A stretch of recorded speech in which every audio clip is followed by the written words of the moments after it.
Par contre, Silva c'est un combattant très complet. Il a sa ceinture violette de Jiu-Jitsu. Il s'entraîne avec Mario Sukata et son frère.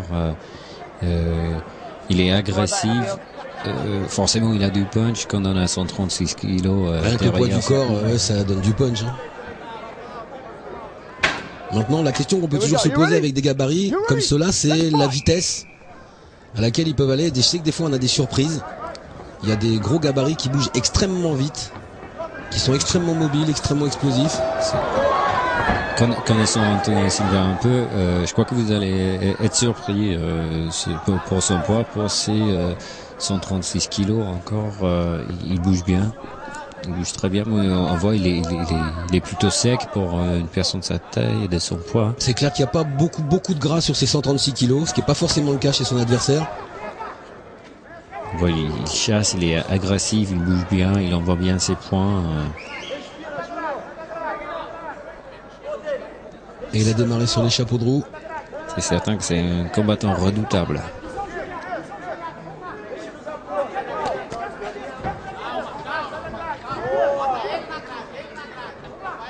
On voit pas beaucoup d'action à ce moment-là contre la cage, comme ça je crois que Carino essaie d'arrêter un peu le combat, juste de contrôler un peu Silva. Ouais, je pense qu'il veut pas aller trop au contact debout, quoi. Je pense que là, il a compris qu'il y avait de la puissance en face. Et que Silva, il démarrait bien, il envoyait tout de suite ses points, il les envoyait mieux que Carina. Et que peut-être Silva était un petit peu plus en forme que Corina quand même. Certain. Carina, pardon. On repart debout parce qu'il se passait pas grand-chose contre le grillage. Encore on voit la différence de technique. Il y a Silva qui a les mains bien haut là, en bonne garde. Oh là là, attention. Il envoie ses jabs. Il chasse son adversaire, il le garde contre la cage. Et Carina, comme il a dit dans son interview, je suis plus grand et plus lourd que vous. Mais on va voir si c'est utile.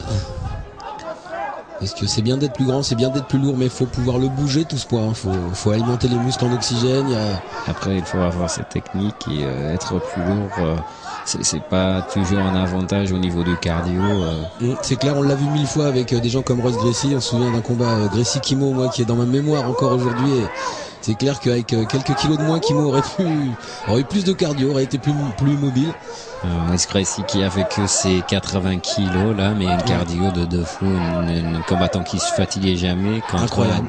Un Kimo à 120 kilos. Exact.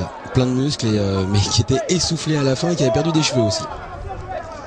En tout cas là... Là on voit le renversement contre la cage de Silva. Il prend les underhooks, là il prend les crochets par en dessous, quoi. Il prend les bras par en dessous, attention.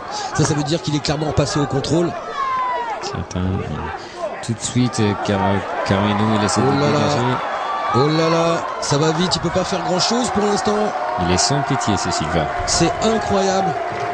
Beaucoup de puissance. On a bien vu Rafael Corino essayer de